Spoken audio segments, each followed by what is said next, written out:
Hey everyone, it's Ben Capozzi with Broad Shoulders Farm. Today is Saturday, Saturday, June 26th, 2021, and we're here in Halifax County, Virginia, Zone 7. And does this look semi-familiar?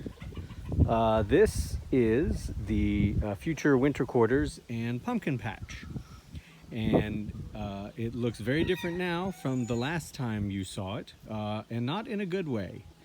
I've had quite a few setbacks here lately, to be honest, and I've been reluctant to talk about them, but this is one that I'm prepared to talk about because I've already got the solution or the fix underway.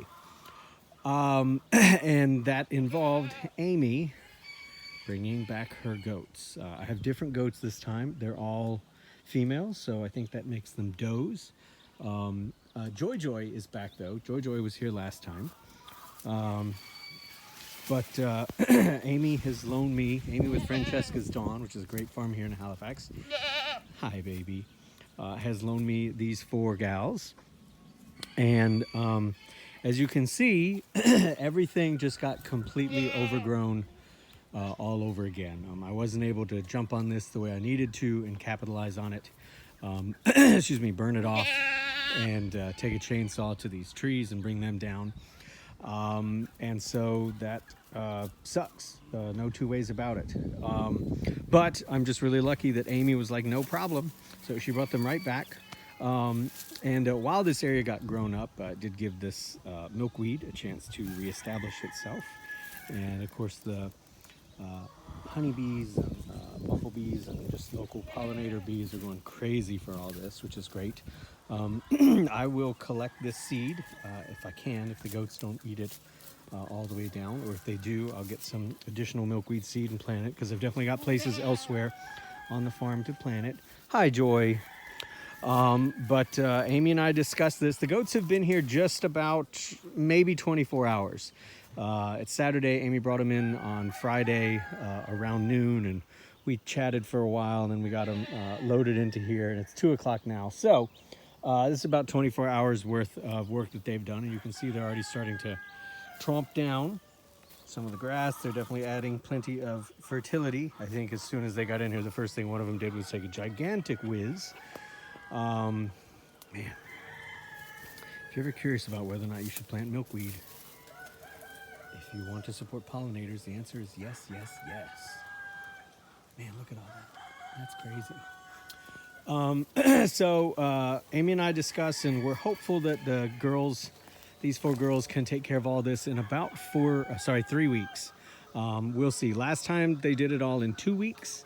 This time it hasn't had the chickens in here beating the grass down, so it's a little more overgrown. But hopefully they can take care of all this. So this is not the update that I wanted to provide on how this is going, but it's the update that I am providing. And it's where we are now, and we've got a solution as these guys are getting to work. It is kind of neat to see, though, that as things have been knocked down from the last time, I see less honeysuckle, though I know there's a giant tangle of it in there, but I can much more easily make out the grapes that my wife's my wife's grandfather planted, 20, 30 years ago, 30 years ago now, before he passed. And maybe I will be able to root some of those and save them so that I can propagate them elsewhere, because this is going to be right here, the winter quarters barn structure. And then all of this is going to be put into production for annual crops, probably squash and pumpkins. We'll see.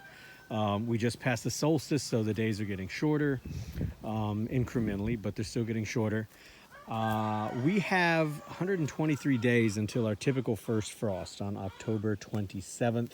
The last several years that has pushed well into November, but I'm going to go with basically 120 days to assume that's about how much growing time I have for something like squash or pumpkins, which are really high calorie foods that will help me take care of feeding all of the poultry this winter, which is a big part of my goal. So that's where we are. I think Amie had said that these does had kidded recently, and I think that's what you call it when they have little ones. So their milk bags are still pretty big. She said to keep an eye on that, watch out for blood or anything. They seem okay.